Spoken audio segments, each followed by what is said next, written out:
رب تكونوا بخير. انا بس حصل موقف كده عايز اقول لكم عليه بالنسبه للفيش والتشبيه، عشان خاطر المفروض ان انت لما بتقدم على التكوين المهني وبيجي لك موعد البصمه، المفروض ان انت بتقدم في بعض المعاهد بياخدوا منك ايه الفيش والتشبيه.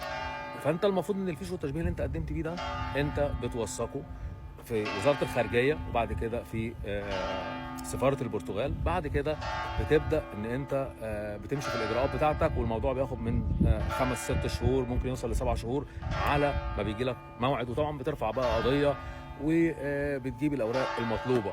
طب الفيش والتشبيه اللي انا عاوز اقول لكم عليه كان بيتقبل النهارده ماشي، حتى احنا بنقول للناس بتاع اللي معانا مفيش مشكله.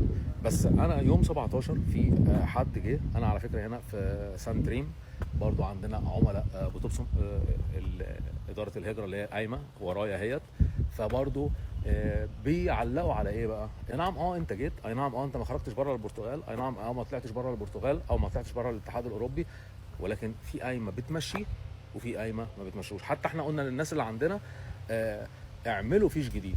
الناس اللي جالهم مواعيد ولسه ما جاتش قلنا لهم ايه؟ اعملوا فيش جديد. فانا بقى بقول لك في ناس بتقول لك انا اعمل فيش فين يا حبيبي؟ تقدر تعمل فيش في سفاره مصر في اي دوله انت عايش فيها، في امريكا في كوالالمبور، خش السفاره المصريه وقول انا عايز اعمل فيش وتشبيه، وخد الفيش والتشبيه ابعته على مصر. يعني ما تستناش بقى ان ايه السفاره هي اللي تبعته لك. السفاره عشان تبعته لك وتستنى ان هي بقى تجيبه لك، انت هتخش لك في 2-3 شهور. لا، انت روح اي سفاره، سفاره البرتغال، سفاره فرنسا، بلجيكا، ايطاليا، اي سفاره مصريه تقدر ان انت تاخد تروح تعمل عندهم فيش وتشبيه، بيدوا لك في نفس اليوم، او بيقول لك تعالى خده تاني يوم ب 20 يورو.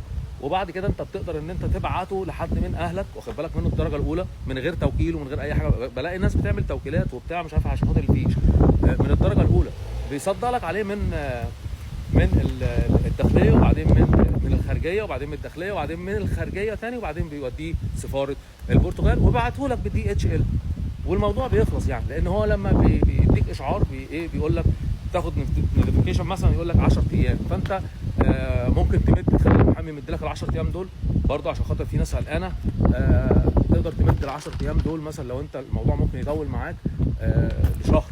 هتخلي المحامي ماشي يبعت لك ايميل، بيكون في ايميل في الورقه اللي انت خدتها من اداره الهجره، وبناء عليه بيقدر ان هو يمد لك المده ديت، وبيقول ان الوقت غير كافي.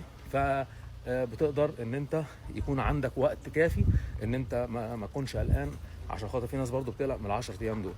فانت اعمل حسابك قبل ما تروح، اللي انا عايز اقوله لك، وعندك موعد.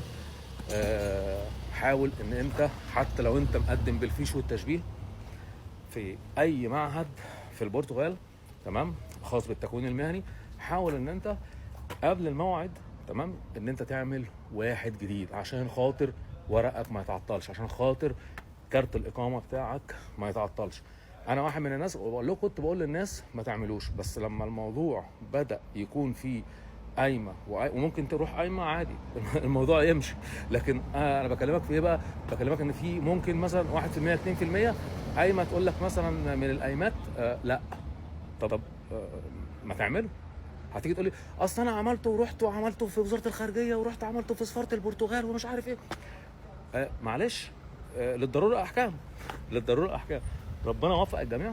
انا قلت بس انبهكم على الموضوع دوت، عشان خاطر ما حدش يكون عنده عرقله. كله بيستنى الموعد بالعافيه، كله بيستنى كارت الاقامه بالعافيه، فما جاتش على الفيش والتشبيه ان انت تطلعه.